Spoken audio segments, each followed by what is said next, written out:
Hello, hello, hello. Oh, I'm not live yet. A little early. Hi, y'all. Welcome, welcome. Hi. So happy to be with you here live with a special guest. I want to say hi to those of you who are in the audience and those of you that are watching from the future on the replay, because this is a really, really important topic. And I'm super excited. I'm talking to the perfect guest today to talk to you about this topic. So super excited about what we're going to bring you. Hello to everyone watching. I see Aileen, Lenora, Angel. Hi, friend. Joanna, Junket, Juliet, Winnie, Yolanda, who's in Spain. One of our members of our community recently moved to Spain, like last week. Super excited for her. Meriton, Barbara, Carmen. Hey, Carmen. Goshen, Dr. Nash, R. Ra, Ah, Wendy Cooper. Joanna, I haven't forgotten that I'm mad at you, and you know why. But we're gonna move past this. It's all sunshine and blessings because look at the smiley face to my side over here. Look at this. I'm so excited to be here today with Mila. She is going to tell you a little bit about herself right now. Um, I've had the pleasure of knowing her for, I feel like 2.5 years, maybe Yeah. three, somewhere in there. I don't know. But she's Mhm. been living all of our dreams. Okay, so I don't care what your dream is. When you hear what she's been had going on, you're gonna be like, yes, I didn't know that was a dream, but it actually is. So how do I get that?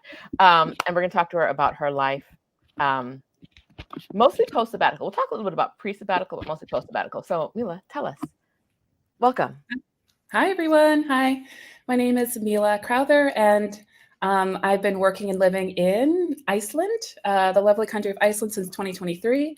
I came here during my sabbatical year and just kind of fell in love with the people and the culture and their lifestyle and decided that this was the place that I needed to be. Before deciding to do a sabbatical, I actually worked in the corporate sphere in Washington, D.C. So I did corporate consulting. Before that, I worked in international sphere, nonprofits. But just after 2 years in consulting, got extremely burnt out, felt extremely ill. Just some symptoms started to manifest in my body, and I know I needed a change. And so that's what led me to sabbatical, and which is really the switch that changed everything for me. So that's sort of how I ended up here in Iceland and talking to all of you. Yay. Okay, so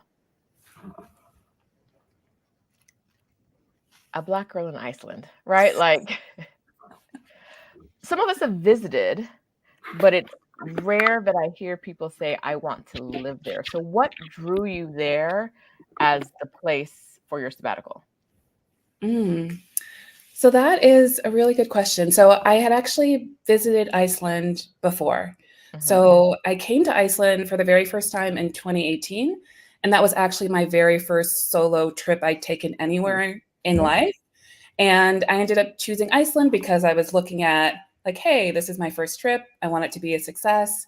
So I was looking at all the best places to travel as a woman on a solo travel experience. And Iceland was like one or two on that list. And so I was like, okay, great. I also knew it was sort of like a cooler climate and I needed a little bit of a break from like the intense DC humid summers. And so the very first time I came was in 2018 in August. And I stayed for a week, and it's such a small country. But at the time, I was like, whoa, there's just so much to do here. I felt like after 5 days, it wasn't enough. And so I sort of just fell in love with Iceland. But not only that, I also was just impressed by how clean the environment was. The air was clean, the water's clean. And it's a small, secure environment, which I think is why it's been such a sort of great place for women to be and succeed. And so when it came down to choosing a sabbatical country, it actually took some time because it wasn't like Iceland was just an automatic pick. I sort of went through a process, but at that time I knew that I wanted to really focus on my health and my well-being. And so I was like, hey, like where have I been where I felt the healthiest and the most like myself? And I thought immediately back to the swimming pools in Iceland, the geothermal energy, the hikes, and I just said, okay, let me just, try this out.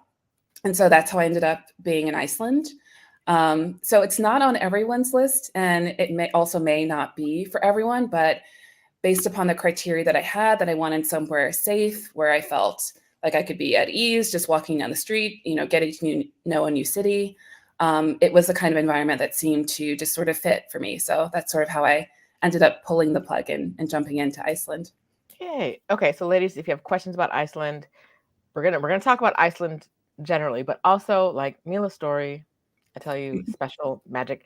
There's like when you see this woman, like rub her, not I would say rub her, but not like just her hand, rub her arm and try to get some of her good luck, because this lady right here manifested the most wonderful experience for herself. So I want to start there. So you decided Iceland. Mm-hmm. And I know because she's in my program from Burnout to Bliss. So I knew there were a lot of things that were kind of unknown for you. And then on your way over to Iceland, what happened? Yeah. There are so many little just pieces like breadcrumbs along the way that were just pushing me in the right direction. But yeah, I made the choice to do Iceland. And so I decided to like book everything. I booked a flight here, got everything set up. But I didn't really have a plan. So this was kind of a rare thing for me because I'm a super planner. I like spreadsheets. I like to know when things are going to happen. But I was like, all that I had energy for at that point in time was just to like book a flight. So I came here and not really knowing anyone, but just by happenstance, I meet someone on the flight over to Iceland who is an American woman from the DC area, because obviously I'm flying out of the DC airports. And she lives part-time in Iceland. she has a place in Maryland. She also has a place in Reykjavik. And we just kind of had a nice connection and hit it off. And we just sort of kept in touch along the way. So occasionally it was like, hey, do you want to go for a walk? We'd meet for a walk, see some beautiful things, go for a hike. But it wasn't like a super, super close friendship. It's just someone that, familiar, someone from the same area. We just sort of like had that kind of a bond and kept in touch. And so I decided I booked a place in Iceland. It was around that sort of like COVID timeframe. So I just wanted to be in a space on my own, which is another reason why Iceland was a top pick, was because they had really done a really great job during COVID. So things weren't as crazy as they were in other places. So I decided to stay for a couple months. I didn't know whether I was coming back. I left to go to visit some friends that lived in mainland Europe. And as I was getting ready to go, this woman, again, like just on a casual walk, I was like, yeah, I'm leaving, but I really love it here. And, I'm not looking forward to going back to DC during the summertime. And she was like, oh, I'll be in my place in the States in the summer. Like, why don't you just take my apartment? And I was just like, what? Like, what? Excuse me? Like, what kind of world do we live in where people are just sort of freely offering you their apartments? So she said it once before, and I was just like, okay, maybe she's just being friendly. But then she like mentioned it again and again. She's like, you don't have to pay anything, just, utilities. Had a beautiful two bedroom, centrally located apartment.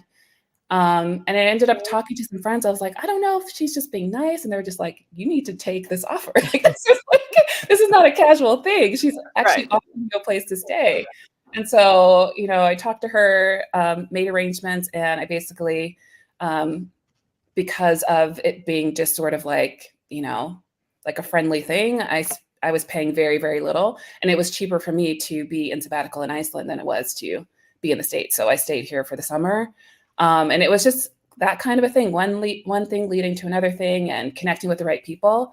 And that's sort of how my story has been in terms of building a community here. It's just been, talking to people. People are being open and friendly.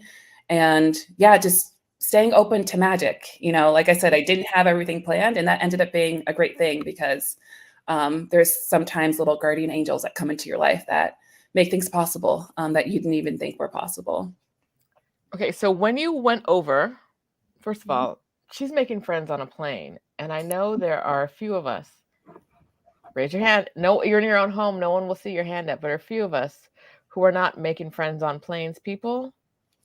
But listen, be open to it. I made friends in the airport before this trip, and they've been some of my favorite people on this boat. Apparently, making friends in the airport is the way to go, right? You got connections you're taking, even if you didn't have the apartment, you're taking walks. You started building community before you even got there. And that's really lovely.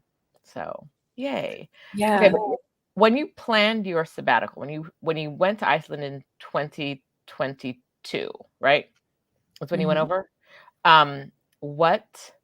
How long were you planning on staying for? So the original plan was 3 months, like just a little under 3 months.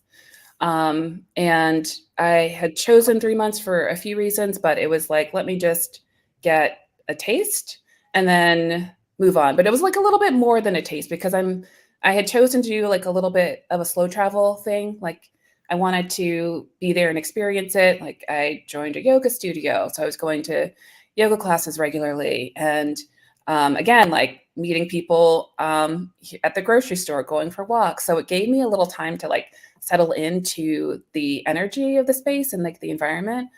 So initially it was just, 3 months. And I didn't really have much of a plan other than before I do anything, any like sort of big decision or travel thing, I kind of think about what do I want to think? How do I want to feel? And what do I want to do? And so Oh.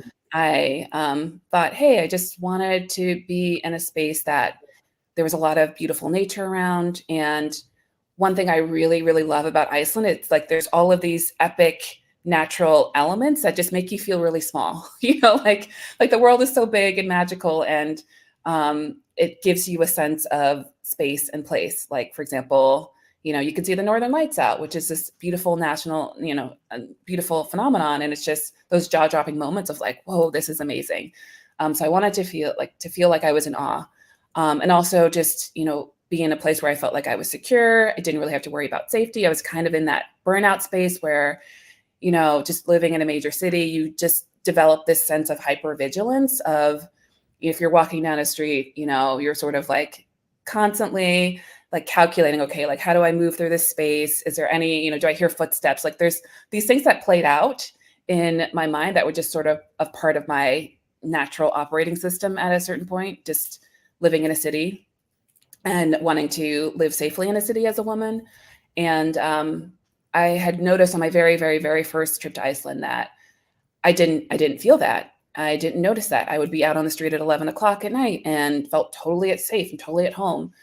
And I just realized how much of my background brain power was going towards things like safety and, timing things just right. And I didn't want to have to worry about that. So that was a big piece of it. I just wanted to feel completely safe. And then the do part was the hikes, being out in nature. There's one of the very first trips I took after arriving in Iceland was a hike to this beautiful like valley that had this naturally occurring warm spring. So you like hike 2K and then you sit and you in this warm bath like of naturally occurring water and hike back down. And so those were experiences where, quintessential Iceland, you just feel like you're alone in the middle of nowhere, enjoying nature. So that's sort of how I sort of set the tone of the essence of what I wanted to do.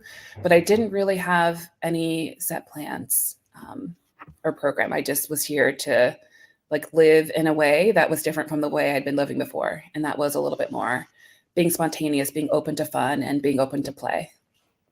Okay. Did you expect when you left on your sabbatical that you would be, well, before you got to Iceland,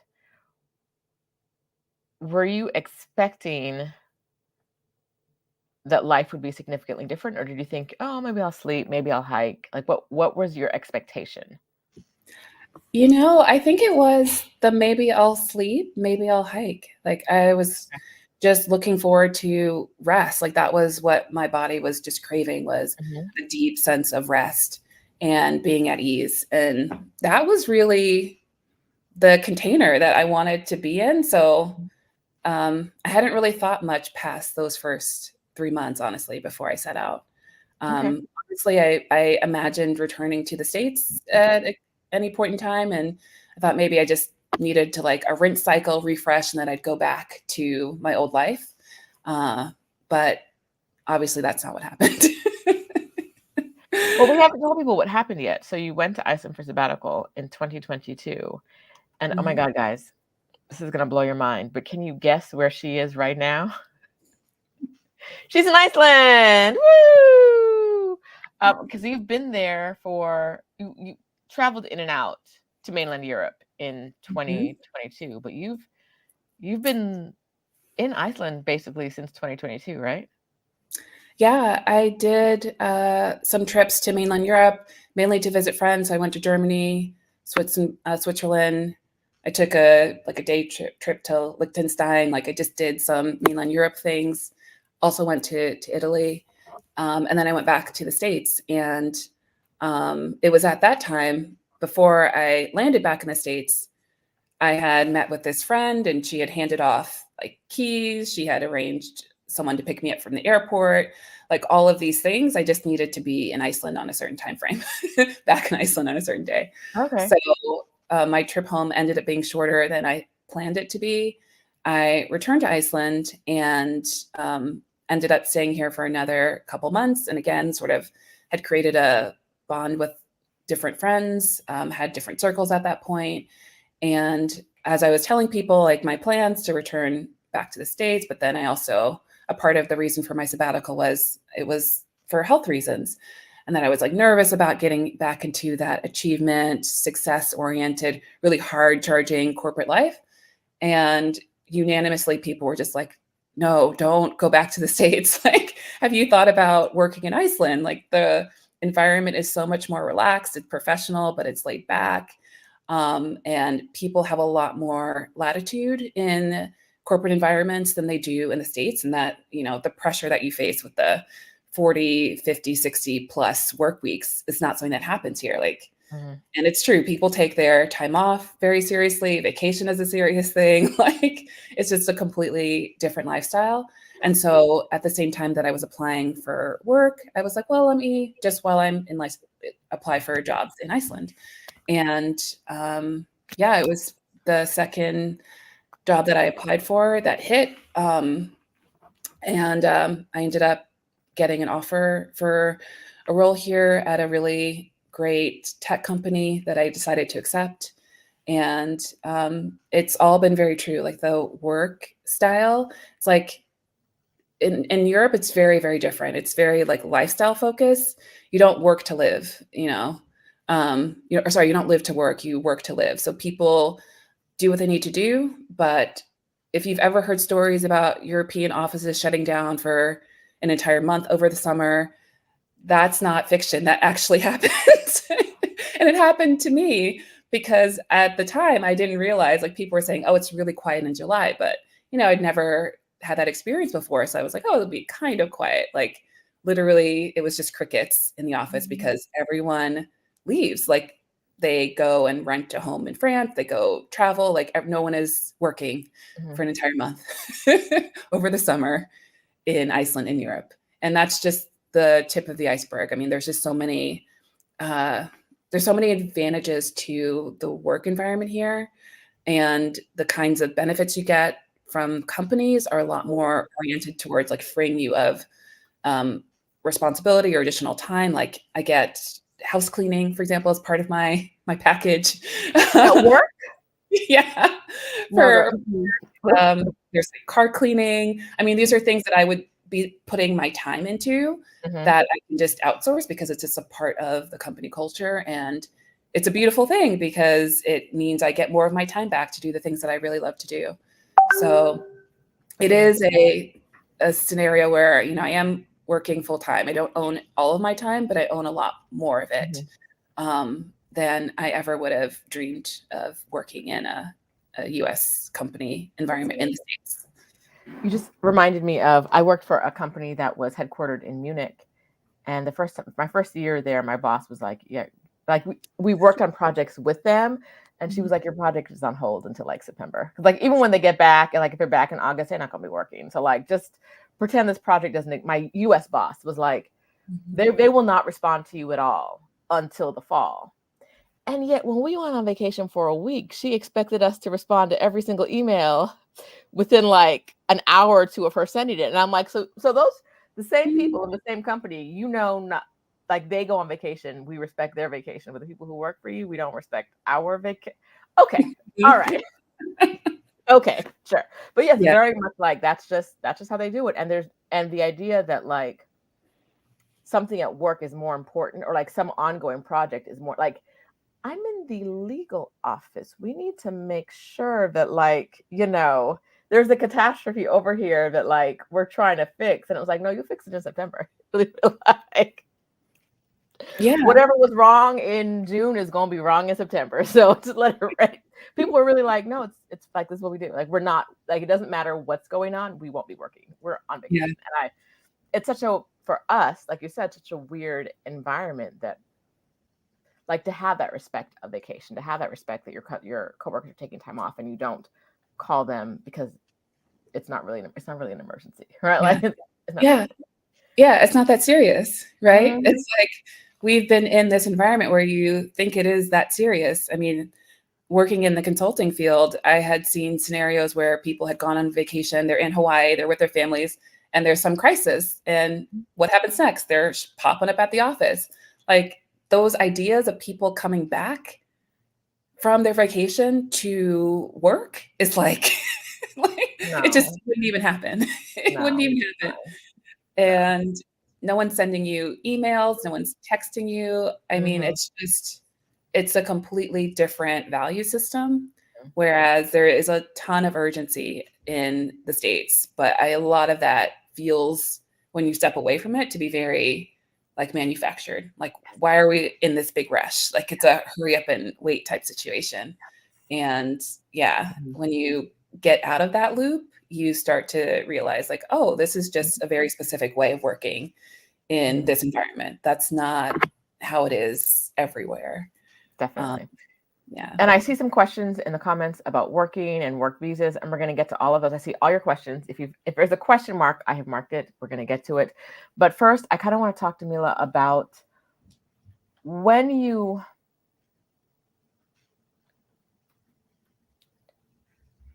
you have a plan. You've got a spreadsheet. I know this. You for most things. Have you gone back to like a planning stage where you have an idea of how long you plan on being in Iceland, or are you still in the like, let's flow and see what happens mode? Yeah, I think it's like a combination of both. Like I have a big picture plan in my mind, a vision, but I'm also staying flexible to like what's, and checking it with myself is like, is this still the right thing for me at this right time? And I'm just at my 1 year mark, having worked at this company for a year. And this also triggered like some reflection, like, okay, this has been great, but am I getting what I need out of this situation still? Is it right for me? So it's a very like centered on Mm-hmm. like what my needs come first, and then everything else is working around that. Whereas I'm embarrassed to say that in the past it would be like, what does the job need? And I'm going to try to do this job.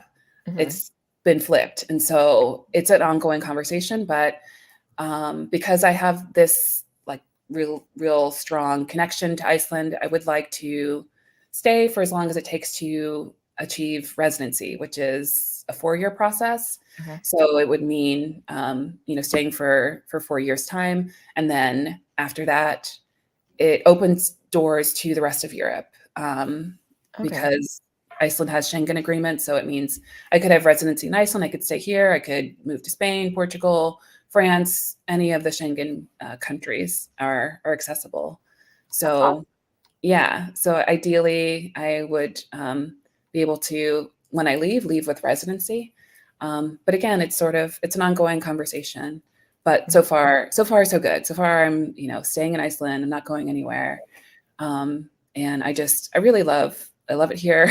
I like the life that I've created. Mm-hmm. And to your question of like, what's a Black girl doing in Iceland? Low key, like there is a little bit of a Black community here. It's not big, Yeah. but there is a Black community. And that's actually how I ended up finding the job that I'm in. I connected with this Black American guy from South Carolina. He'd been living here, I guess, 2 years at that time. And he was like, put me on. He was like, oh, you should check out my company. They're hiring. They're doing great. And so that's sort of how it all happened for me. And I mean, it's just, Black people look out for each other no matter where you are in the world. Yeah. So you get connected into the loop. And I think that's also something that's made it easier, just seeing people who are further along in the process than I am, who are doing really well and thriving and have found something that works for them here. How has the process of creating community felt? Like, has it felt difficult? Yeah, I mean, it has its like ebbs and flows, Mhm. because the thing with Iceland is very impacted by nature and by the fact that it's just south of the Arctic Circle. So there's periods of a lot of light, which is the period that we're entering now. And by summer, it'll be like almost 24 hours of light. And on the flip side, it gets very dark. So it's more difficult to connect and meet people and do things during the winter months. That's just a time where you're just not going to find as many people. Like maybe they're interested, but just not as, much as they would be in the summertime.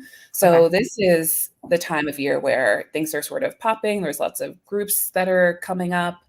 The thing in Iceland, because it is such a small society, like, I never was really a big Facebook user, but Facebook is huge here. And that's where you're going to find a lot of people who are looking to meet others. And go to have a drink, hang out, like whatever it is. So for me, it's been an incremental thing. It's been like in stages. Okay. And I met a lot of people early on, and then it was sort of quiet. And now things are like getting popping again. So I think that's, on the social side of things, you kind of have to be aware that there's a little bit of a cyclical nature to things. Okay. But I have to say also being employed and in an office has introduced me to a lot of really wonderful people that I may not have met that I really connect with. So I Okay. think having that structured way of like walking into an office, I really enjoy my colleagues. So that's on the one hand. On the other side, I think that Icelandic society is a little bit harder to break into if you don't speak the language, Okay. because Icelandic is the national language, and it's a beautiful language, and it's a rare language. There's only 300,000 plus people that speak it. So they're very proud of their language. And I see that if you're able to speak it pretty well, then I think that opens a lot of doors in Icelandic society. However, for me, it's been a lot of just connections with expats mainly that are living Okay. here. That makes sense. Um, I, w- I went to Iceland maybe 2015 maybe. Mhm. And from my memory, I didn't feel, I felt othered as a tourist, but not as a Black person. I felt my memory is of Reykjavik is how I feel in the city, where people are kind of like they're focused on what they're doing, and they're like they don't not that they don't care about you, but they don't have time to be racist. Not everyone has time to be racist. They don't have time to like stand there on the street and stare at you and point and ask you what you're doing there and how you got here and getting your. It was just kind of like, girl, do what you're doing. I'm doing what I like. It felt like that. Like I am a tourist, just like any other tourist, and they do not care about me. Is that your experience of it as well? Yeah, I'd say that's 100% the Okay. experience is, I mean, yeah, there's like times where you'll get attention because they don't see many people that look like you on a regular basis, but it's not the gaze in the sense of like who Yes. are you? What are you doing here? It's more like from a place of curiosity. So I have found it to be really just a really easy place to be in that sense of the fact that they don't have a history of institutionalized racism up until now. And so a lot of those ideas that um, people hold that we're used to from being in the States, I haven't found that as much here. I think that the biggest situation is like people don't know what they don't know. And so you might get like some curious questions and that kind of thing. But for the most part, Icelanders keep to themselves. They're just very like content, but they're also friendly. I mean, even though they have that like Nordic look on their face of like, focus, but if you stop someone on the street, ask for directions, they're super friendly, very, very kind, like always willing to help. So from that perspective, I haven't experienced a lot of downsides being a person of color in Iceland. In fact, it's been almost like the opposite. I feel like I've deprogrammed some things within me. Like, Okay. there's just certain ways like I feel like I learned to adapt. Like whenever I go to a store, I always get a receipt. I always have a bag. And I remember I just casually went shopping for gloves my first few months after I started my job. And I didn't do any of that. I was like, they're like, do you want the receipt? They send it to you electronically. I didn't need a bag, just the gloves on. And I had such a like aha moment. I was like, these are so many things I've been like trained subconsciously like to do to prove that I belong here. It's like, oh, all of that can kind of fall away. Like I don't need to do that anymore. But Yeah. with that said, every place has its issues and its problems. There's no perfect place. But yeah, for the most part, I feel like it's very easy to move around here and feel like you're just a part of the crowd and not like you're attracting attention in a negative way because of the color of your skin. Okay. What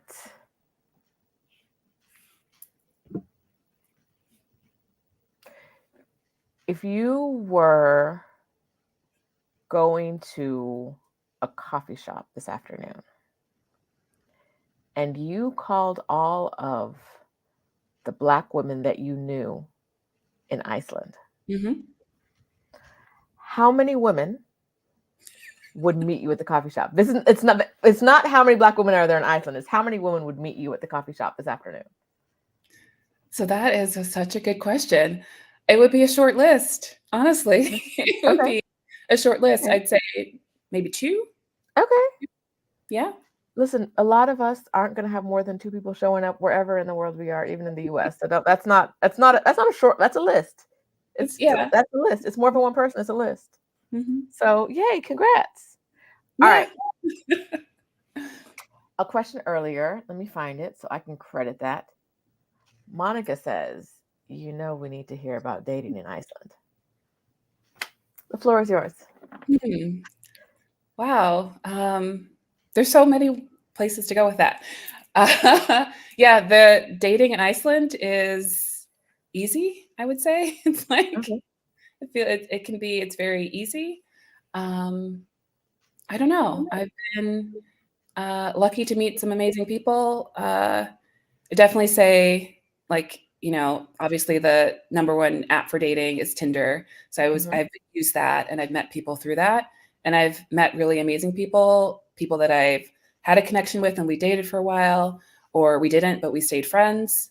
So I I've had positive experiences, honestly, just really positive experiences. And I don't know if that is unique or if that's not, but for example, someone I dated shortly after I started Sabbatical, it was just a very warm environment. I like met the entire family within like 2 weeks. Like the mom, the sister, everybody. I just felt very welcomed into the fold.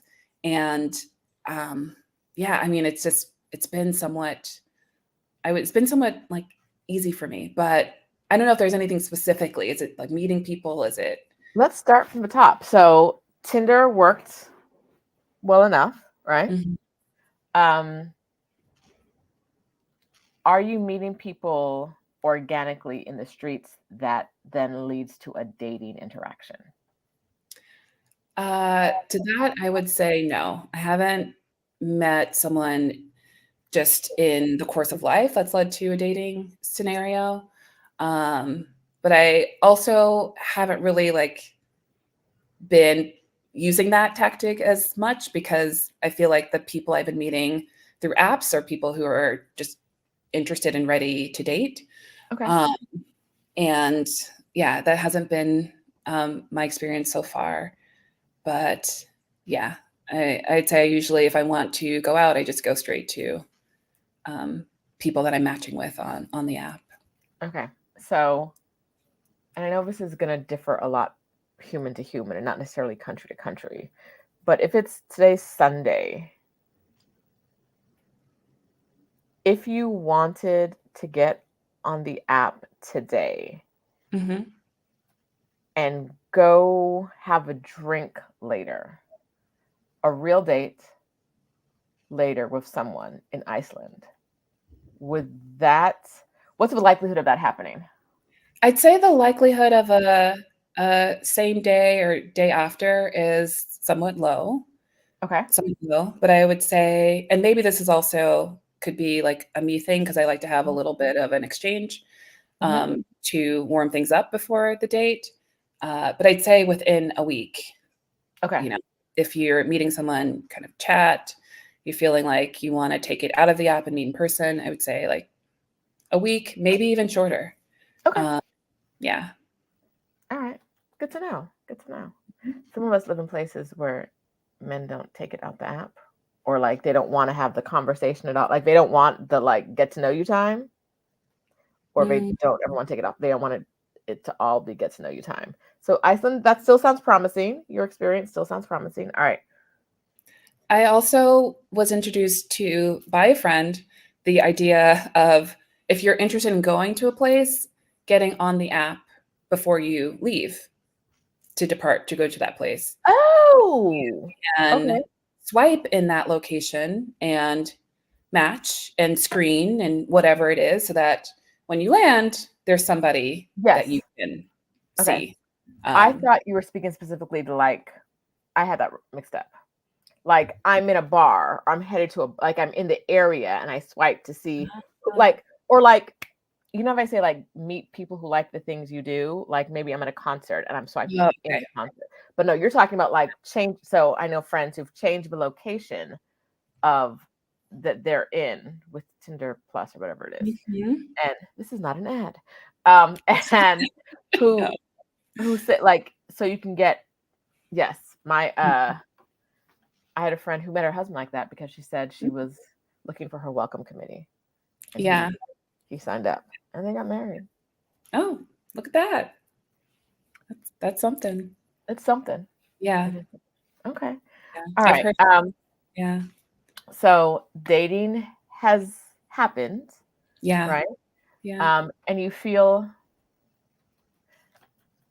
one of the things I in talking to women that one of the concerns I hear is that they're going to go to a place and for a variety of reasons they're going to be single forever. Like, oh, I can't move to Iceland because then I'll never get married.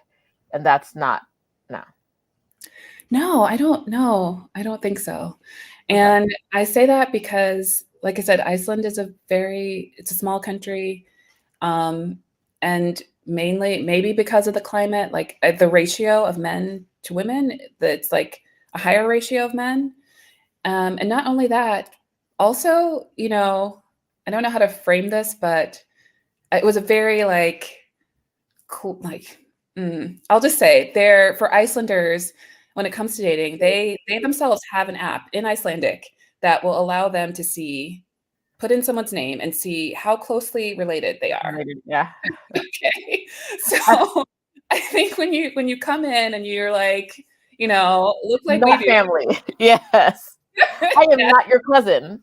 Send in the yes, wind box. exactly. They're just Okay. like it's an automatic go. Okay. So yeah. All right. So listen, ladies, this is a strategy. Go to a small, maybe close knit community and tell all the men you are not related to them. Hmm. That's all you Yeah. got to do.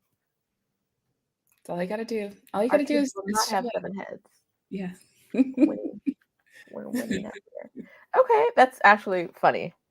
The fact that like someone built an app for that. I'm guessing there was a need. There was There a was a need, I'm need. guessing. There was a need. Okay. Exactly. All right. Um, all right. So you could see yourself wanting to be there long enough to get residency, to put in the work, Mhm, 4 years to get residency. You could see yourself finding a long-term partner there. mhm. What are the parts of living in Iceland that you find difficult? So I would absolutely say that the first winter I spent in Iceland wasn't that bad. And I was thinking like, oh, I totally got this. And this was before I started working in this office where I am now. And people were like, oh, Icelandic winter. I was like, oh yeah, the first winter wasn't that bad. I'm good. They're like, it's not the first winter. It's the second winter. Really? So I think specific to Iceland, it's just, I mean, in November, we lose about 2 hours of daylight. And there's a point in time where it's like 11 a.m., where the sun is rising, the sun is setting at 3 p.m. On the one hand, you're like, it's beautiful. I never miss a sunrise or a sunset. On the other hand, you just have like this really, really, really small window of light. So if that is something that you're concerned about, I would definitely take the steps. Like I have a sunrise alarm clock, and I really love that.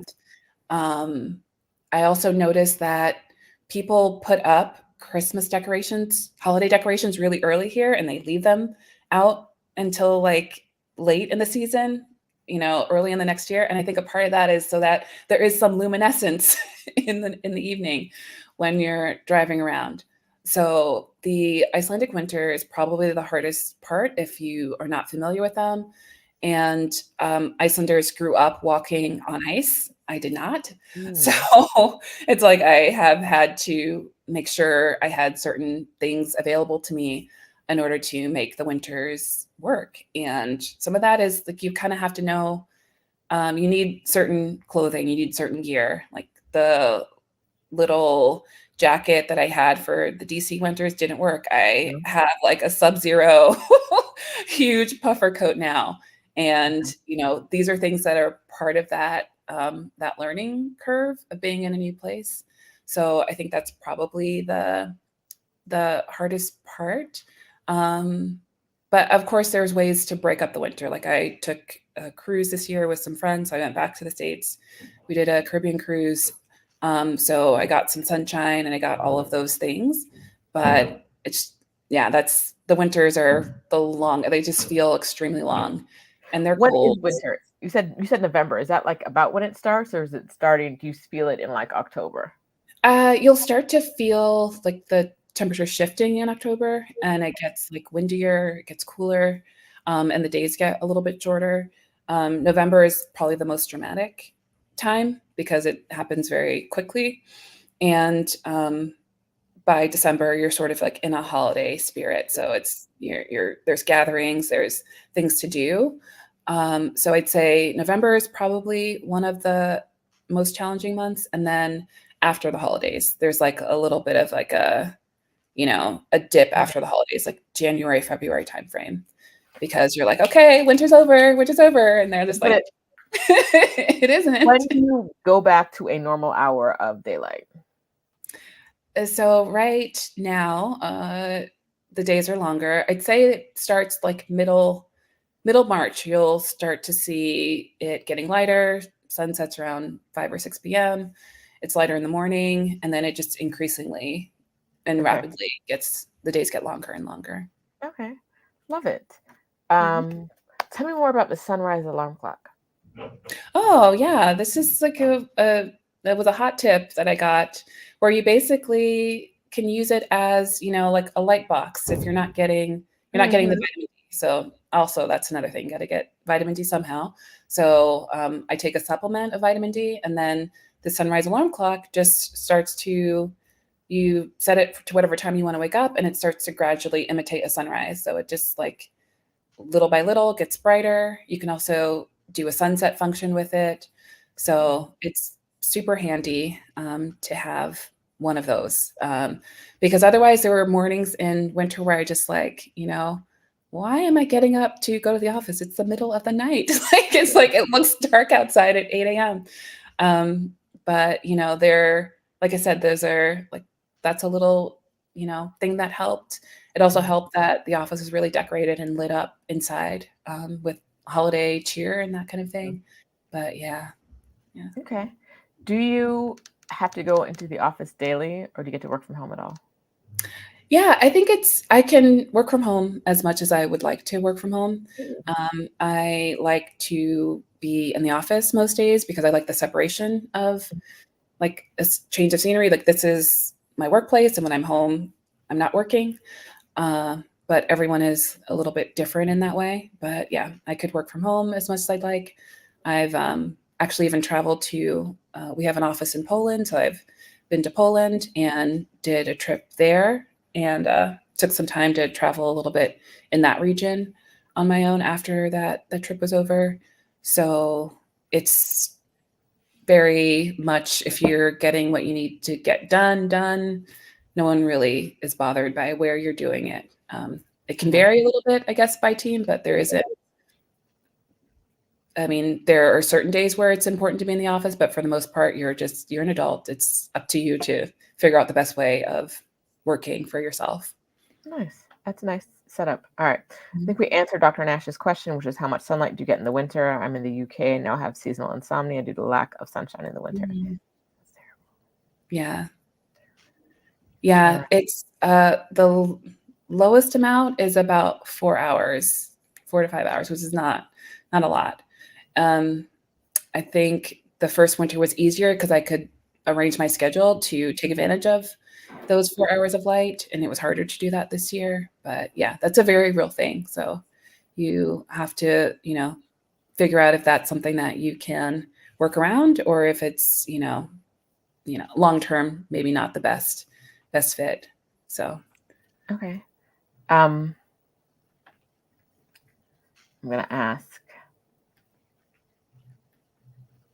Celeste and Dr. Nash both have the same question, which is about hair care. Yes. I don't get hair care in Iceland. I haven't even looked for any hair care options in Iceland.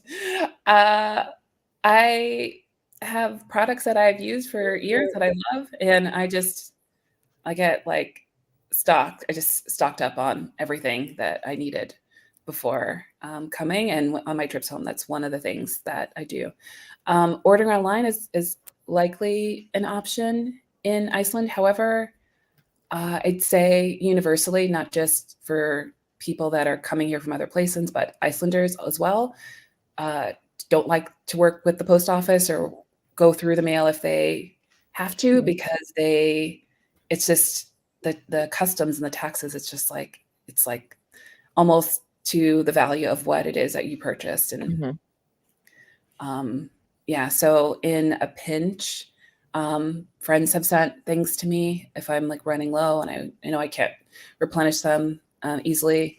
So it's tricky. Not to say that there might be options here. I mean, obviously there are there are Black Icelanders and they are figuring it out.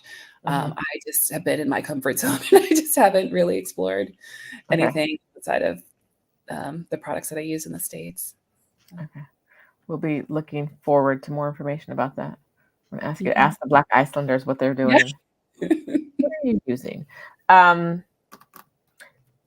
Speaking of friends sending stuff, do you tend to are your friends visiting you? Yes. Okay. I've had a lot of visitors, and it's sort of like a bucket list country for some. So I've had a friend that came in November, and then she had such an amazing time. She came back in January, like not even. Wow. Okay. It's like back on a flight.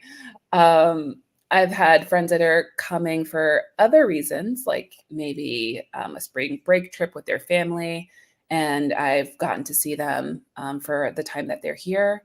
So it is, I've had a combination of both, like people that are come and they've stayed with me and we've done trips together. And I actually have a friend that's planning to visit in August, and we're going to take a hike in the West Fjords, which is this really beautiful part of Iceland. So yeah, it's relatively, because there are, at least from the DC area, there are 2 major airports and there's 2 airlines that fly in and out. There's one discount airline called Play, which has, I think I took a trip back to the States for like $99 each way, which is crazy. Yeah, that's crazy. So yeah, they have really great sale fares. And so the people who have come are usually kind of coming from the DC area and taking advantage of the fact that there are lots of flights and lots of options from different airports there. Okay, that is awesome. What do you miss most about the US when you're in Iceland? Oh, that's so good. I mean, number one, I think my family. I miss my family. I miss my friends. Number one, I miss Uber Eats, like food delivery, just So, yeah, okay, just that's not a place where food delivery is very popular? um, they don't have Uber. Uber doesn't Mhm. exist in Iceland, and you can get food delivery, but it comes with a surcharge. It's usually like maybe $10, and I don't know. Those are I tend to not spend on things like that unless I really need it. So yeah, just the app-based delivery services are probably the number one thing that I miss. Now, um, yeah. this was a question earlier, but how do you get around Iceland? Yeah. So when I first came here, I again just because I just was very fortunate. The place that I was living in with a friend came with a car, so I used the car. Right. And then after I left that spot, I was living with another friend, and it was like he was very willing to share the car with me. There was like a 3 month period after I moved where I was using the public transportation. They do have buses here, but it was happening during the spring and summer months, which was okay. But I knew that for winter, I did not want to be out waiting for a bus that may or may not come on time. So I ended up buying a car, and I just bought a car off of like the marketplace, Facebook marketplace, and it actually ended up being like cheaper than what I sold my car for in the States. So it worked out in a good way. But having a car has been a huge game changer just in Okay. terms of being able to explore Iceland outside of the city. Good. Um, if you didn't have a car and you didn't want to leave the city, so you just wanted to stay in the city, how challenging would that be in the winter months? Mm, um, I think I think it would be fairly challenging because just like there can be heavy snow, lots of ice. I'm not a fan of walking on ice. I mean, I do have there's like, I have these spike attachments to my shoes that I could use if I wanted to. Hmm. Um, it's not something I enjoy Right. doing, but I do have friends that live in the city. They don't have a car and they walk everywhere. And they've just managed to adapt knowing like which streets to go down, like where to be. So there's ways to make it work because I've seen it work for other people. So I would say the number one thing would just be to have the right gear, like grippy shoes, something that you can attach the soles to make it non-slip. Like I said, Icelanders are walking on ice since they were kids. So I remember I went for a walk in winter uh, one winter ago. I was sliding everywhere, and I was totally humbled when I looked up and saw a guy jogging down the same path, and I was Oh. slipping and sliding all over. I was like, I just don't. Yeah, so they have Mhm. like built-in ability to do it. I think if you do it over a long period of time, you probably will gain that as well. Okay. I just think, yeah, it's it's nice to have an alternative option if you can have one. Okay. So we talked about food delivery, then we talked about driving. Now we're gonna go back to food, which is a question from Astrid. How are the food choices? I assume the food is a better quality than the States. Yeah, the food is absolutely amazing. For the friends that have visited and stayed, that's the number one thing that they are raving about is how great and fresh and delicious the food is, especially the seafood. I've just very natural. Like lamb is really popular in Iceland. Um, yeah, there's a joke that there's more sheep here than people, which is likely true, but it's completely free range sheep. Like if you're driving through the countryside in the summer, you will see sheep like crossing the road. Like they are out in the highlands, like eating the berries, eating the herbs, whatever it is. And the lamb is absolutely amazing. So I'd say if you're even visiting Iceland, go for the catch of the day, which is usually cod or the lamb, and it is like phenomenal. I've Mhm. never had anything that tastes like Icelandic lamb before. So Oh, okay. yeah, I yeah. have to look out for that now. All Mhm. right. JG asks, is it seasoned food? um, yeah, I mean, there isn't as much unless you're in a restaurant that is like kind of has a lot of like heat or spice. You're not gonna typically get a lot of spiciness. But I do think the food is well seasoned here. It's flavorful. I yeah, but it's slightly different. It's more of like fresh herbs and spices. So um, and yeah, but I think if you came here and you're a foodie, I consider myself to be a foodie. You'll find a lot available to choose from. One of the sort of somewhat famous Icelandic dishes is, of course, a lamb soup. But there's also like a cod mixed with potato dish that's really delicious. Or you can find that almost everywhere. Um, yeah, there's a lot of really great healthy options like lobster soup, like the lamb soup. Like there's just a lot. Mhm. I will say, however, things can be expensive at grocery stores because a lot of the produce comes from Spain or Portugal or other places. And so I have found like sometimes there's not as much variety in the grocery store in terms of produce Okay. as I would like that you would find in the States at times. So that's also like, one of those things to kind of keep in mind. But you can find salad, you can find, veggies, but it may not be like a specific choice. Like if you're working from a, a recipe, you may have to substitute a few things here and there, just depending upon like what's available and what's fresh. Okay. Now, what would I call the strangest thing that you've eaten since you've been there? Okay, so the strangest thing I've eaten is a very traditional Icelandic food you will not find anywhere, pretty sure. You won't find it anywhere. But it is, I won't even try to say the Icelandic word for it because I don't think I'll pronounce it correctly, but it is this fermented shark dish. It's fermented shark.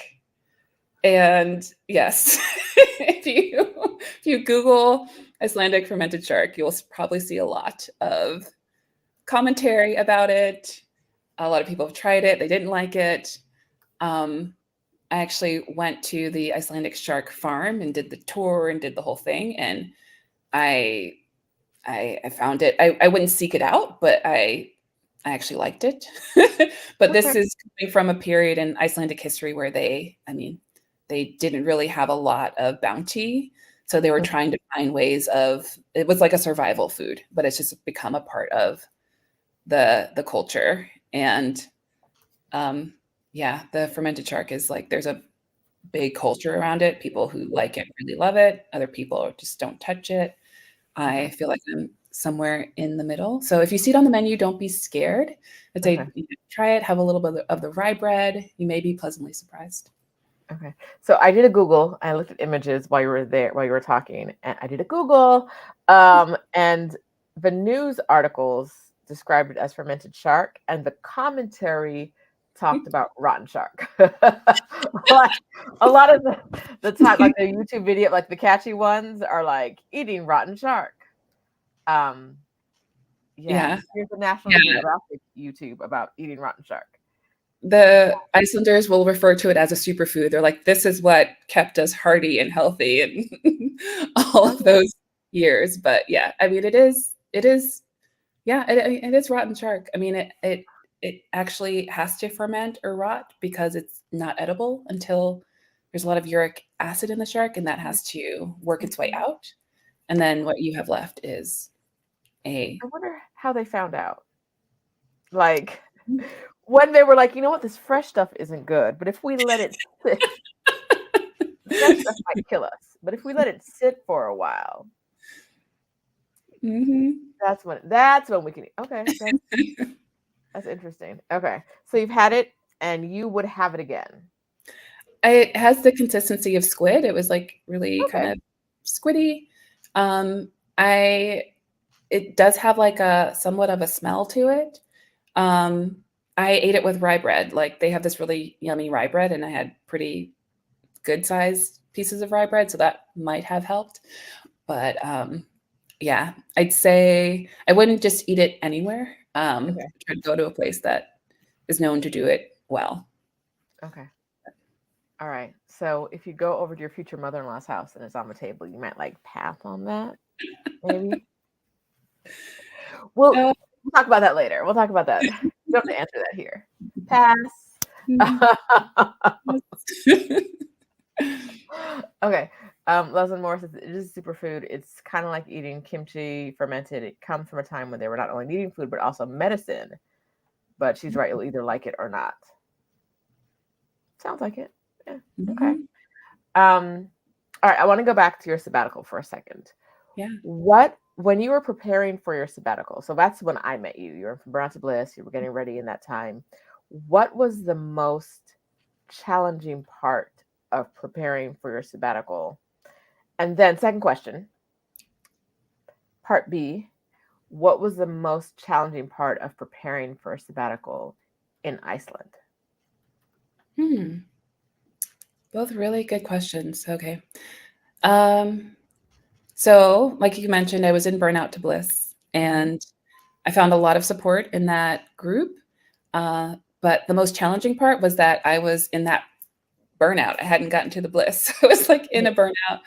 Really, it felt somewhat overwhelming to think and plan and like start to plan something in this uncertain future. So I think just the piece of trying to figure out the details of how it would happen were a little overwhelming Mm-hmm. at that stage in time. I think that the key piece of it was being in that community of women, of knowing like it is possible and there are people that are doing this every day and not just doing it, but succeeding at doing Mm-hmm. this. And so that gave me like the little like motivation to keep going because I was doing that in addition. I was still working at that time. So it was like trying to figure out how to make this happen while still having to work full time. All of that was just it's difficult. And I didn't know, it's like you don't know what you don't know Right. when you're getting ready for a sabbatical. So I think just having that place to be and have those calls where people are sharing little tidbits, it was like, I can grab that out of the air and steal that and try that for myself.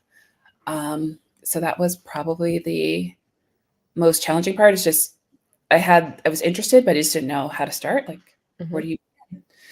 So I think the program was really helpful with that, answering those questions.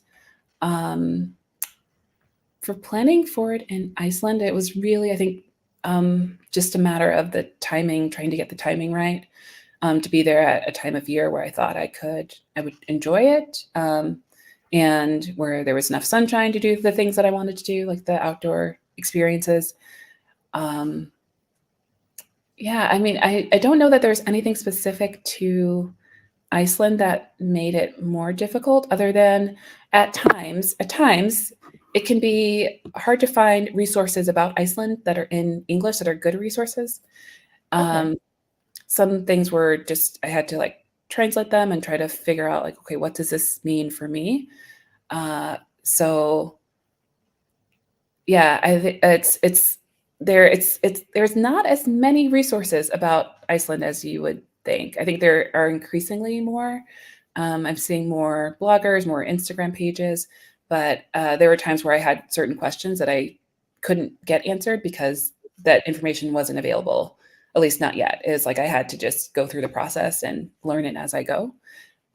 So I think kind of identifying what are the things like that you don't know that you may not know until you get there, and figuring out what are your must-haves Mm-hmm. and nice to haves, and then deciding what you need in order to like motivate you to take the next step. And for me, I ended up, like I said, I booked the flight without really having a solid plan, but I knew the essence of what I wanted to do, and it will all work out. Honestly, like I All was right. shocked. It all will work out. Like you don't need to fine tune things down to the letter. Like Mm-hmm. having space for spontaneity was ended up being a really beautiful thing because there's no way I could have planned it the way it worked out, but everything worked out in the end. Yes. And like you're such a good model for just taking the step and then like taking the next step and then taking the Mhm. next step because this is not what you expected 2 years ago, right? Oh, like, no, I just wanted to nap. I wanted to take a hike, maybe meet some cool people, go on a few dates. That was it. That would have been success. I never would have guessed that I would still be here and still feel like I'm on the. It's like there's still a lot of things that are new for me that Mhm. that I'm doing that are really fun and interesting and yeah, it's a journey. It's a journey. So I'd say stay open to that. Um, Mhm. and and have those moments where you're checking in with yourself in terms of, hey, is this working for me? Is it not working? Would things work differently or better in another place? And then also, what helped me was being clear on the kind of environment, because like I did, a lot of people go on sabbatical and they choose not to return to Mhm. work in the same way that I have chosen to return to work. They don't want to work for anyone else. I totally understand and get that. For me, it was a choice that because I wanted to stay in Iceland, it I needed a sponsor, and this worked out the best in that Nice. way. But yeah, I would say I knew what I didn't want in a work environment, and I made choices based upon that. And I think I ended up in like a good space because it's like after you've been through a burnout, you don't ever want to go through that again. Yeah. So you choose differently, I think. That's perfect. That's perfect. Hilda, I saw your question about if you can still enroll. You can. Our next group coaching session is next weekend. So if you want to join from Burnout to Bliss and all the women who are doing amazing things, this is a great week to sign up because group coaching next weekend, we're going to get it. And group coaching, it really was my favorite, is always my favorite part of the program because, like you said, the women come in and they talk about all their different experiences. And there's so many gems you can take, you can Mhm. borrow, you can share with your neighbor and so many like success stories that I wouldn't.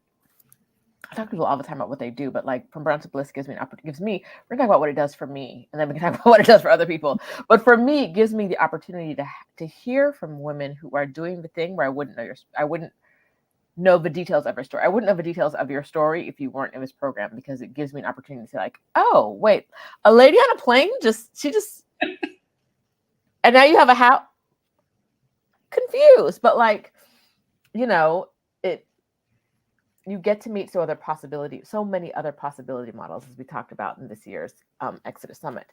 So many other women who are doing the same thing you want to do. You get to see them and see the steps they take and what works and what doesn't work for them, and get ideas for your own journey. So it's a really great experience.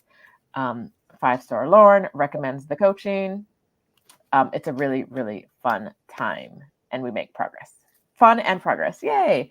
But okay, we're going back to questions. We're going back to questions because we have it. We have questions. I see Shonda's question, which is where we're going back to job Mhm. right now. We're going back to the job. Um, you, I think you just said part of the reason you got the job was because you wanted to stay. You wanted to stay, right? Mhm. So you needed a sponsor.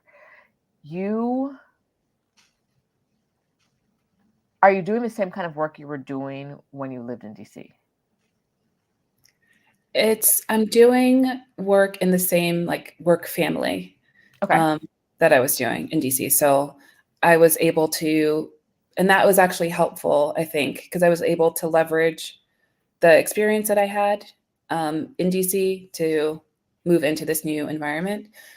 Because the type of visa that I'm on, it's like an expert visa, so to speak. Ooh, So it's like they have to show that no one else in the country can do the job. It's like. okay.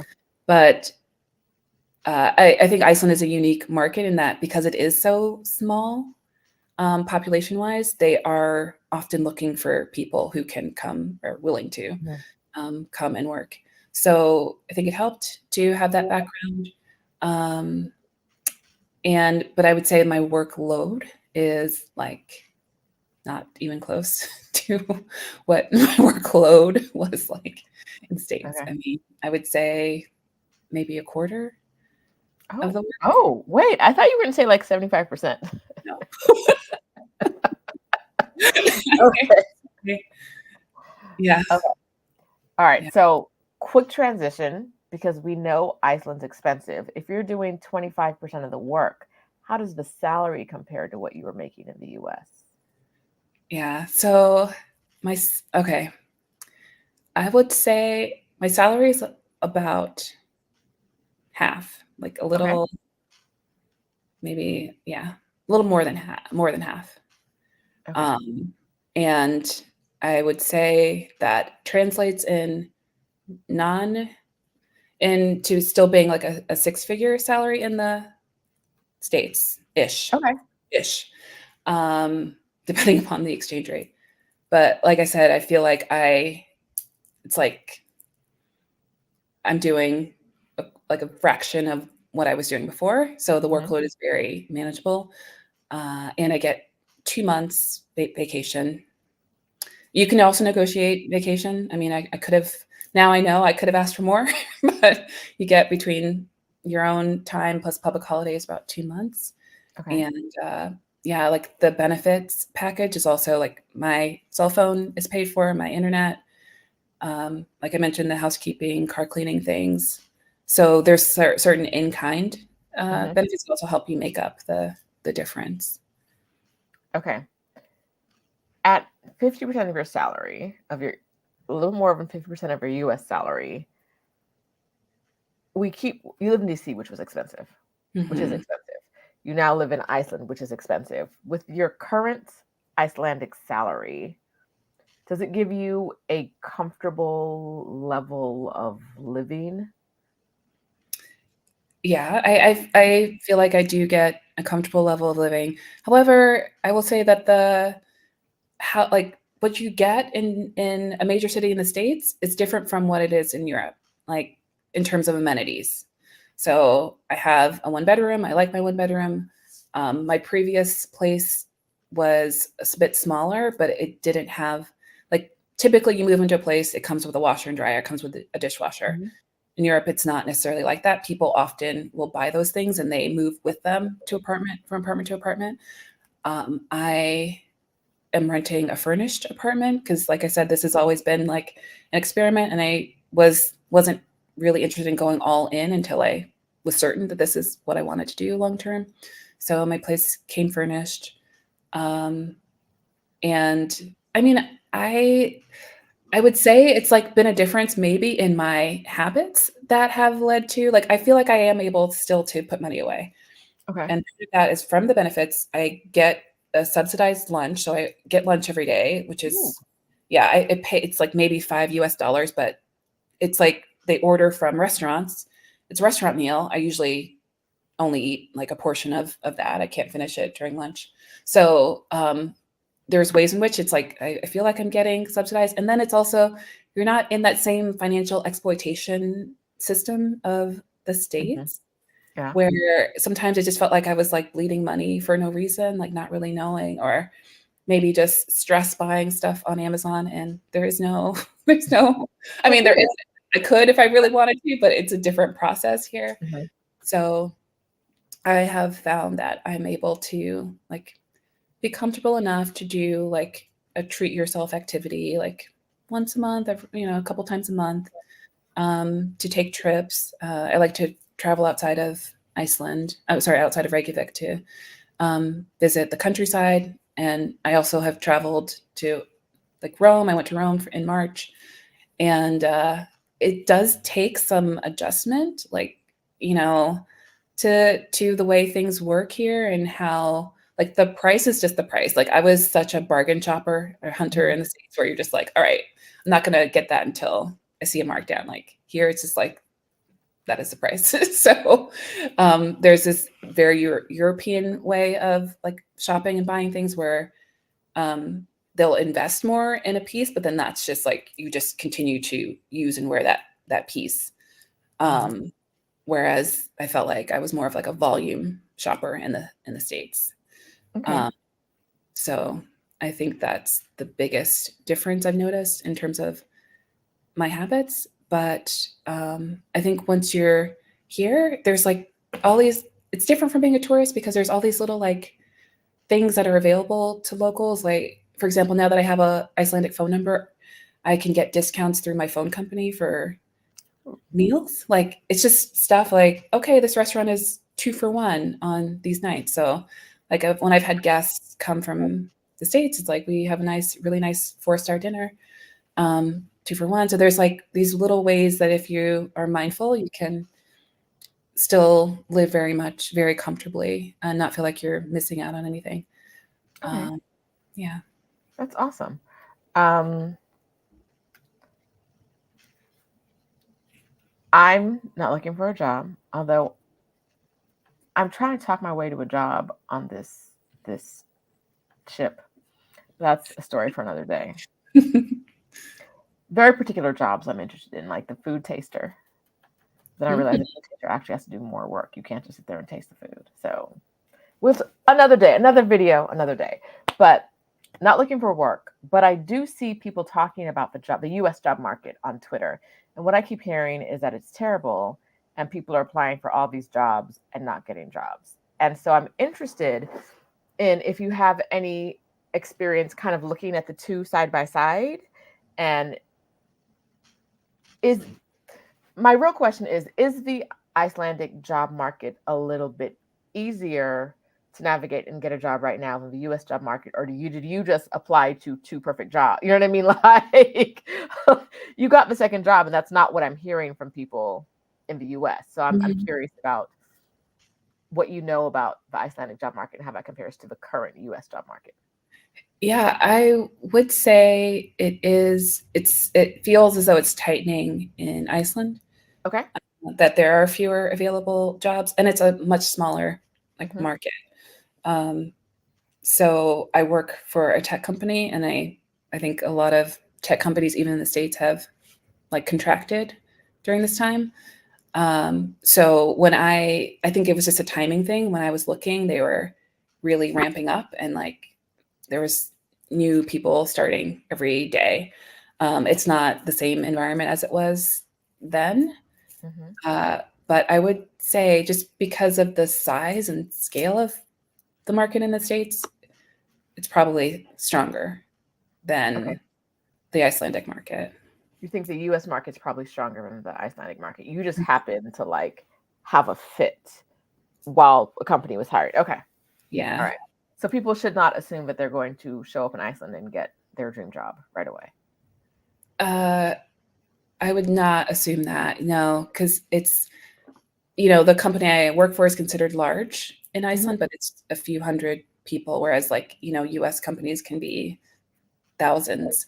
Mm-hmm. So it's just a different market. I'm sort of learning as I go. Uh, but I had also limited my search to companies that also had offices in the States. Again, it Oh. was like trying to, just wanting to, if I decided this wasn't a fit, like would my resume be legible to, Mm-hmm. um, if I wanted to get back into the US workforce. So there were a handful. And then you also have to think about language Mm-hmm. in the job market. And because the company is international, English is the language of business. But like I have a friend who I used to work with who's moved on to a different company, and it's much more. His Icelandic has grown a lot because it's uh, Okay. less English is spoken in the day-to-day course of business. So, um, Growth wherever we can get it. mhm, Okay. All yeah, right. Um, a question. So we had what are salaries and taxes like compared to the US? We've kind of answered that. So smaller, right? And the cost of living is high, but there's some balance there, yeah. right? It's smaller. You do get more for your taxes because you get the healthcare is built into it. Um, and you can go to a doctor just for, I don't know, it's like $20, $30. Uh, uh, and yeah, and also I, by virtue of being employed in Iceland, I'm part of a union. So Ooh. yeah, that's also been a huge, like, it's great to have like that as a support because another thing that's really cool about Iceland, and maybe this is other parts of Europe too, I'm not sure, but for example, if you're caught up in a layoff, and you're let go from your job, you have most often 3 months of salary and pay to transition. And then there are situations where maybe your union kicks in. I've never been through this. This is things that I've heard. Your union can kick in another few months to that. So there's some benefits in the baked into the system that are really make it a little bit more people friendly, I think, than in the States. But Okay. and I think it is a slightly tighter market if you're coming in as an English speaker, only an English speaker to find work. That's helpful. Yeah. Latin Water Polo Perez asked, do you get healthcare benefits? But healthcare isn't. I don't want healthcare benefits. I want to live in a world where my healthcare is not related to my work at all. And Mhm. that's what you have, right? Yeah. It's definitely not related to work. Once you get what's called a kennitala in Iceland, it's basically like a social security number, Mhm. but you use it for everything. But you have a kennitala, you can walk into any health center and get care, and that is not tied to employment at all. Did- It's just you're a human being who needs to be seen by a doctor. You can get Now, seen. did you get that Kenatala number after you started working, after you got your sponsor? Is that when you got it? I did, yeah. Okay. I got my kennitala when I got my visa Okay. paperwork. Yeah. Now, while you were there on your sabbatical, if you needed healthcare, what would you have done? I actually did have that situation where I needed to be seen, and it was a little bit more expensive for me because I didn't have a kennitala, but expensive meaning like maybe it was a $60, $75 to be seen. And I had a really great doctor. The prescription I picked up was like very, very inexpensive. Like maybe it was another $10. So uh, even, yeah, without the being a part of the national health insurance, Mhm. uh, I mean, you can still walk in anywhere. Again, it costs a little bit more. You have to pay up front, but the costs aren't exorbitant. It's Right. not, yeah. And did you boop, boop, do you when you're in the national healthcare system, does it take a long time to see a doctor, or is it kind of like, I don't feel good, I'm going to go to a doctor tomorrow or today, or is it like, I'll see a doctor in 2 years?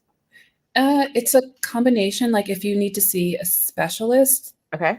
depending on how choosy, there was like choosy you are about your, who you see. It can take a few weeks Hmm.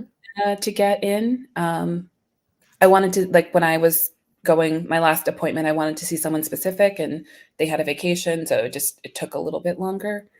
But the health centers have, you can go by appointment, or they have like an open hours thing where you can just like walk in and get seen, or you can go to the emergency. There's an emergency health center place where I went one winter. I had like some respiratory thing happening, and yeah, it was. I think I waited maybe an hour and a half. It was also during the holidays, so it was around like the Christmas time, so there was just a lot of people that were there. But Hmm. it's, yeah, I'd say the if you can't get an appointment right away, you can just like walk in, so you can be Okay. seen somewhere in a day or two. All right, that's good. Okay, another important question. I'm going to ask this a different way than the way Geraldine asked it. The question I'm asking is, what can you give us a range Mhm. for furnished apartments in the city center Okay. for one bedroom apartments? Okay. I'll give you what I know. So the first place I lived was like was more of a like a junior one bedroom. It wasn't like a full one bedroom. And that was like 1,250 a month furnished. Okay. Um and I am like right off of the main street, Lagavegr, which has its pros and cons because it's a busy tourist street. So at times a part of why I left that one place was it could be noisy at times. So I moved to another unit in the same building that is around 1,500. And it was, yeah, same building owner, um, furnished the whole deal. And like I said, people are pretty like nice here. You can work with them. Like the first place I moved, they had the mattress in the bed was like shot. It was not comfortable. And so I brought it up with them. They allowed me to pick out a mattress of my choice, and I bought it. I just had to get it to my house, and they were just deducted it from that month's rent, which I thought was, Nice. yeah, pretty. I feel like in America, your landlord would slap you even for asking that question. How dare you?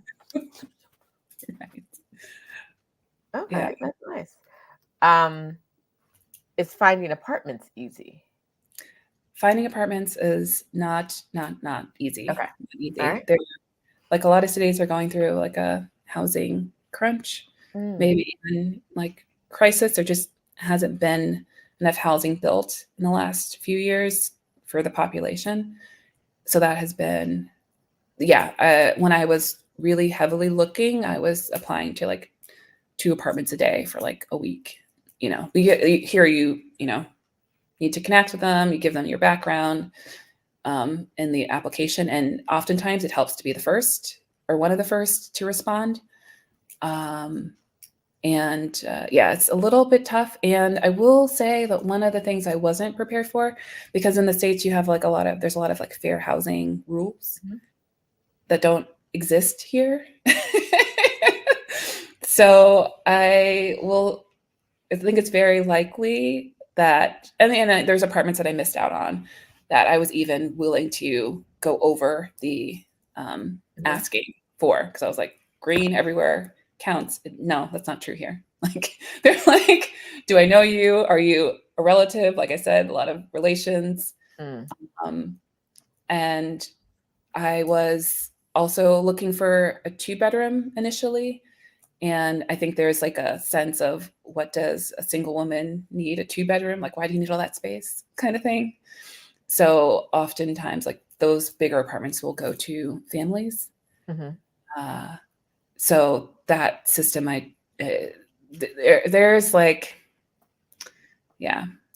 I never went this route, but I know when I'm looking for another place, I will probably have an Icelandic friend with me, and have them be like fronting almost, because I think they will most likely choose one of like their Icelanders over someone who's coming from outside. You need someone who's on the app. We are 7 cousins. Exactly. Yeah. Okay. Are there other ways in which you feel like not being an Icelander puts you at a disadvantage?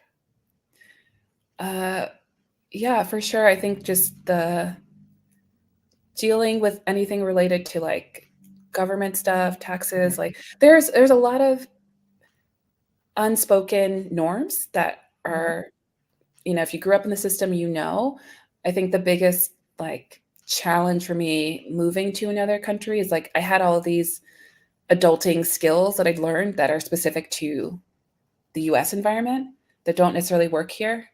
So things just operate in a different way, and it takes a little bit of time to learn. So I think just like how like the tax season is different, and the expectations of what you do during tax season is different. And there's a lot of like things that you don't know until you've gone through them, and a lot of things that Icelanders that are almost, it's like they're so used to it, they wouldn't necessarily tell you proactively like, oh, this is something you should look to do.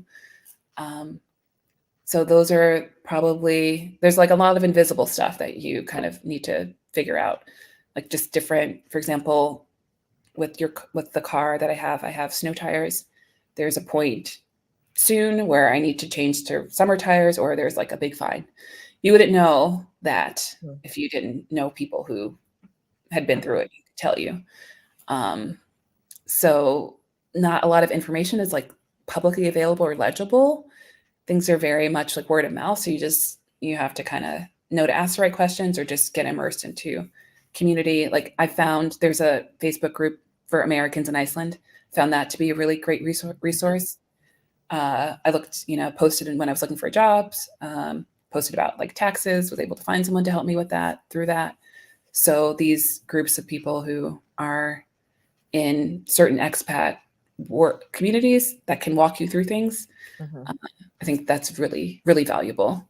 Not to say that you're going to spend all your time in the expat world, but just foot in there helps a lot. I always say that for people who say when I move abroad, I'm going to be away. And I'm like, the expats are the ones who can tell you the things you need to know, because the other people don't know, but you don't know these things, right? Like they don't know that you don't know the date. You need to get those snow tires off your car, right? Like, because it's not something that they have to think about, right? It's something they know, but like there are a lot of things that maneuvering through that being around other people who are in your similar situation is really helpful for. So I'm glad you're finding that help, even though it has you on Facebook, which I know you don't really want to be on, but yeah, it has its benefits occasionally. All right. There's a couple of questions. Someone asked about driver's license. Was the process cumbersome to obtain a driver's license? So just for this community, pass if we need to. There's a grace period if you have an international driver's license. Okay. So I've been able to do things with my international driver's license. However, I do need to get an Icelandic license, maybe even yesterday. But yeah. Okay. Yeah. All right. And what side of the road do Icelanders drive on? Same side of the road as the US. They're like into the same British system, though, not in terms of side of the road, but lots of roundabouts. So that's something that takes a bit of time getting comfortable with. Yeah. And driving in Iceland is like very different. It's taken me some time to get used to it because if you're going into the countryside, you're driving through like lava fields and there's no there's no shoulder on the road. And you just have to be very like alert in driving in Iceland because it's very different. The weather can change quickly. But if you're staying in the Reykjavik and the suburbs of Reykjavik, it's all of the skills that you know about how to drive are going to be useful to you. There's just a few tweaks with the roundabout system you have to learn, but after you get that, you're good to go. I remember driving when I was back there, whatever year that was, and I got one of like the little small dinky cars, right? It was an automatic. And I remember at some point I was taking some road trip, and I don't remember why, but I got out of the car and I looked at the road ahead and I was like, no, this is where we turn around. Like, this was cute, but since we don't have a 4-wheel drive vehicle, we're just gonna turn around. I see. No, I'm not doing that. So that was definitely something I had to think about. Like, do you have a car that is capable for I think they told me when I was renting it, like, don't go certain, but don't go to these places. I don't know what that means. I don't know. Like, it's not on the map. It's like, don't go off, blah, blah, blah. No, but I got there and I was like, I feel like this is one of the places they were talking about. Don't do that. Just turn around. Yeah. You gotta know. Was it in F road? If it was an F road, those are the idea. Okay. There's like seasonal roads that, okay. Not to do that. You have common sense. Okay. Yeah. I said, no, I won't be. I'm not going. Because you know what? I'm not going to be stuck out here. Right? Like stuck out in Iceland when there are no cars passing me from the other direction or coming in my direction. Yeah. By myself. I stopped and I saw a little horse on the side. I talked to the horse. The horse decided I should go back home. Not a country girl. Tanisha wants to know if you have an SUV type vehicle. I have I think they're called a crossover, like a so it does have a 4-wheel drive option, and I feel very, yeah, it's worked for me. I do know Icelanders who have just like they didn't need all of that. I felt like I needed it because it was all very new to me. But yeah, I think that they're called like rogues in the States, but very easy to get. It's a very popular kind of car here, easy to find. So Okay. Um, yeah. for all my friends in the US, remember that for most of us, tax day is tomorrow. So if you haven't done anything yet, tonight's your night. And Joanna wants to know if you're filing taxes in both countries. Yeah. And Yay, yay. yeah, unfortunately, yes. In Iceland, it's in March. Like Sheeta was saying, obviously the 15th um, is the US. So you end up doing a double dip. Okay. How painful is that double dip?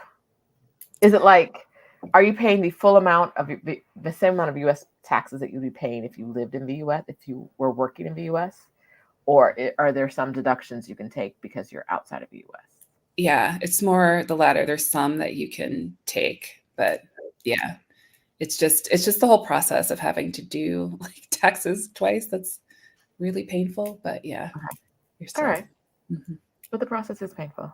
mhm, Mm. I feel like they should just say, like, they know how much money they want from you. Like, why are we playing this game? They mhm. know, because if you give them a number and it's not what they want, they come back like, knock, knock, baby. Knock, knock. Give us some more money. So why must, Yeah, it's much simpler in Iceland. It's just like good. 2 or 3 clicks and you're done.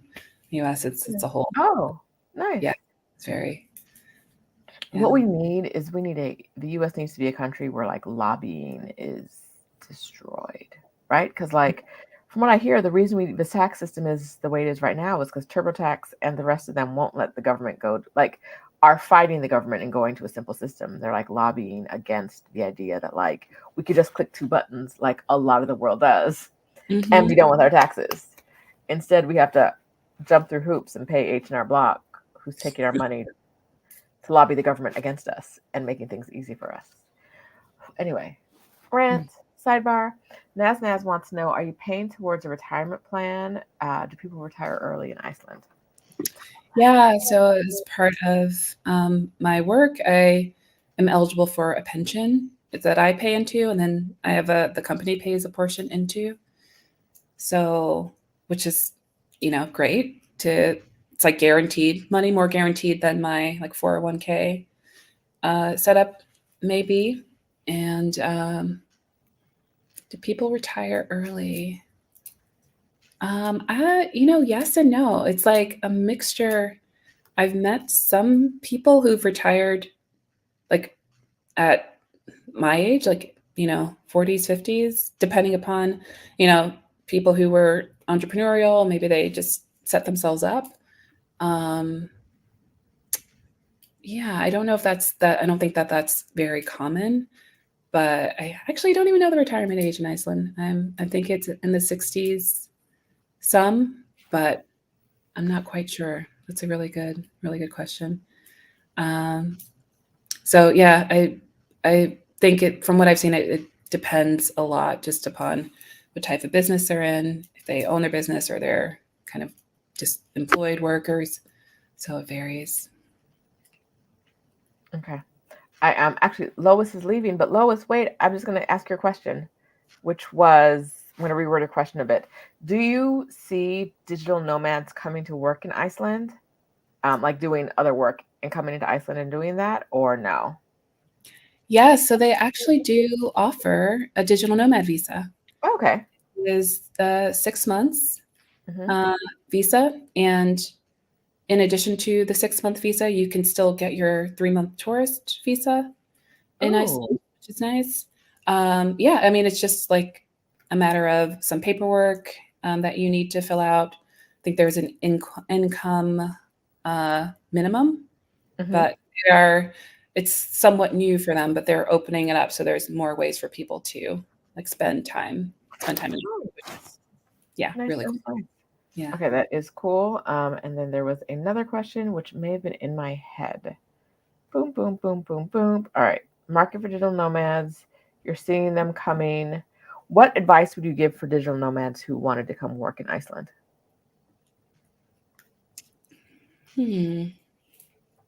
I would definitely recommend that they come during like March, April, May timeframe. So come early in the year. Mm-hmm. A key thing will be, of course, like we had talked about, the housing situation. Just finding something. The very, very, very first place I stayed in Iceland, I found on Airbnb. Mm-hmm.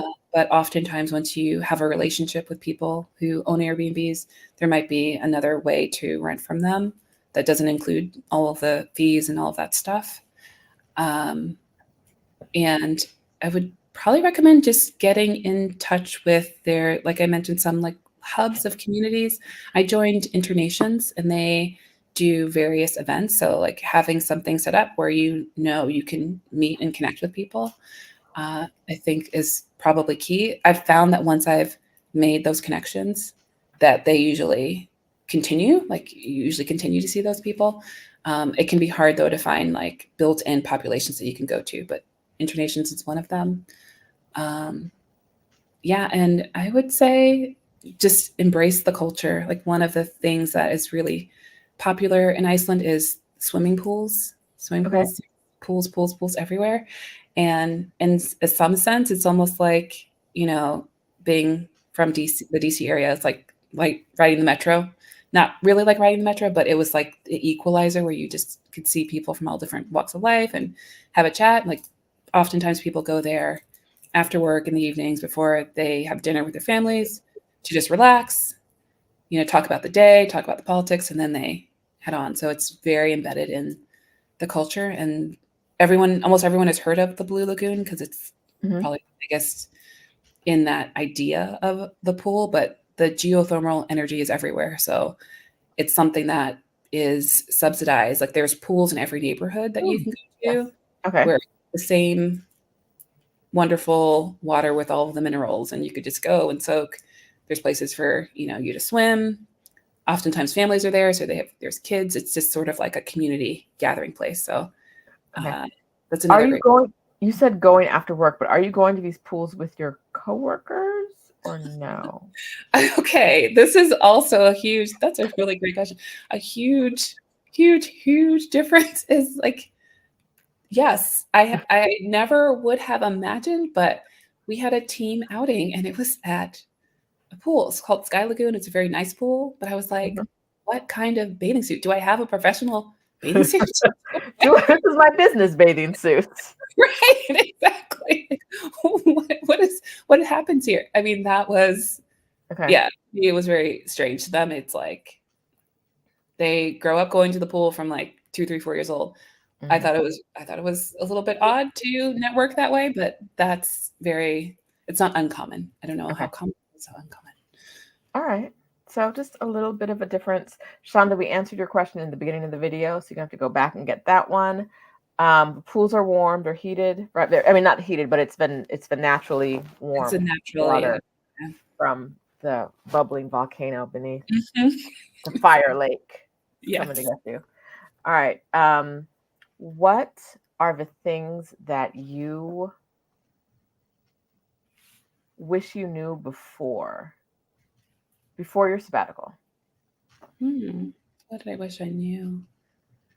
I really wish that I hadn't been like so.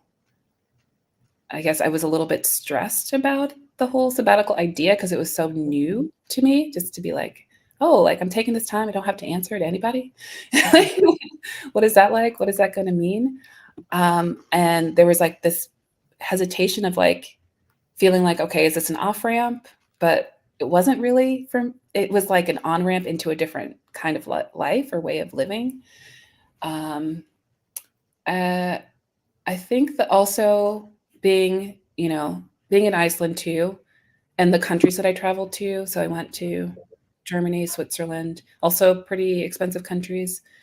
Um, it's expensive. So I think just being able to budget is very helpful, just in terms of like, it's hard to be able to gauge, and I did things in the best way I could do them, but sometimes you might need to have a like backup plan for if you need like money. How are you going to do that? Okay. Because like I mentioned, um, well, I'm not sure if I mentioned, but I got hired for this job, and it took, because the process is different here, it took like 3 months, which is not uncommon in Iceland, but it took 3 months. So I hadn't really planned for those extra 3 months at the end of sabbatical. Um, it all worked out, of course, but yeah, I think in hindsight, I probably would have had like a little bit more of like an emergency fund to Okay. reach to if, yeah, just on the off chance you decide to like stay somewhere longer than you plan. Because I ended up staying in Iceland longer than I expected. All right. Now, excuse me, it's late here. All right. Let's talk about your sabbatical slash move abroad side quests. And I say that because everybody does a side quest. There's a new something, it's a hobby or a business, or you find a piece of you that was hidden in the US or buried under some stuff and you put it on the table. Everybody does it. You may not know about it, but if you take a sabbatical or you move abroad, you're going on a side quest. Guarantee it. What is your side quest? Tell me about it. So my side quest is I enrolled in a meditation teacher training program. Ooh. Yeah, it's Okay. I'm in the second year of that program, so it started during sabbatical Hmm. time frame. Um, Second year of that program, and so I'm training to become a certified meditation teacher, which I'm Hmm. really excited about. So that is a side quest of a kind. Um, I also just got really into a lot of the introspective practices, like journaling a lot, like, you know, just spending more time with myself in an Hmm. intentional way, because I think when you get caught up in the hustle and bustle of life, it's really easy to lose connection to yourself and what you need. So that's been also a little bit of a side quest. And I've just become really excited more than I thought I ever would be about like camping and hiking. I don't know that I was like one of those camping, hiking people. I'd done it before, but now I'm like super enthusiastic about it, largely because you can see some pretty spectacular views. It's like I'm in it for the views. The hiking is just like a way to get there. Yeah. Like I suffer through that. But yeah, amazing views. And it's there's like what 10,000 waterfalls. I don't know if they've ever counted, but there's like a lot of waterfalls. Hmm. And so just being able to like one of the like little projects I track is like how many pools have I visited. Like they have like the pools that are local pools, there's pools out in nature. So I'm hunting for beautiful views and like places to soak. That's sort of a Okay. couple of the things that I like. All right. Let's go back to your meditation side quest for a second. Do you want to teach or are you just trying to deepen your practice? It's a little bit of both. I am deepening my practice, but I'm actually also going to be offering a 4-week intro to meditation course. So if you were to go to that IG page, it's going to be a free course because I'm still in training. 4 weeks starting in May, and Ooh. you'll be able to get a little taste of meditation. And I feel like it's just a good timing because there's a lot of, like I said, there's a lot of unexpected things that happen in your journey, like both positive and maybe things that are surprising. And having a connection and relationship to yourself that you can block out a lot of the noise has been really helpful to me, just like creating this deep well of like well-being and a deep sense of self and all of these things. Um, Working like a burnout to bliss course is also very helpful and useful for that. I just also felt having a little bit more of a connection to like, what do I really want? What do I really need? And oftentimes I think working in a corporate environment takes that way of thinking out of your hands in a way. Right. So it's like almost like reclaiming it. I can't even remember how many times I showed up to work sick. Now I'm sick. I know that I'm sick. I know I need to rest. That's what I do. So it's just like a different way of centering yourself and your needs in life. I think that has been a big part of my practice. So, and I want to share that with other people who are also interested in doing something similar. Okay. So the meditation course comes in May. Yeah, it's in May. If you go to the IG page and follow me, I'll be posting that within a week. If you want to sign up, you can sign up, and it will be like the 4 Sundays in May. Ooh, okay. One of those might be my birthday. Oh, I don't actually know what it's a day in May, so it could theoretically it yeah. could be. I don't know if it's a Sunday. It's a day. Mhm. I don't know these things. It's not important. The whole month. You The shall whole be month, meditating exactly. during my birthday. Whole month. Yes. Okay, Mila, what is the question I should have asked you but I didn't ask you? Hmm. You know, I think you asked a lot of like great questions. I mean, I guess the only question maybe is like, what does the future look like? But I kind of shared a piece of that. But you know, like I said, this path of employment met a lot of my needs right Okay. now. But I foresee a future where I'm not in a situation where I'm working in a corporate environment and I'm doing my own thing. And so I think like just moving in that direction is where I see myself going in the next like few years, working myself out of a corporate career and just having, like you said, like a side quest, just like a little bit of something for myself that where I can bring more of myself to it. I think is probably my big dream. Okay. And because we've already covered this in the beginning, we know that like someone is just gonna walk up to you and say like, here's your big dream. There you go. Right. Just take it from me, right? Like being honestly, like I really believe that like turning in the direction of what you want and letting the wind just push you in that direction is how to get the things you like in life, the things you want in life. And Yeah. you're a shining example of that.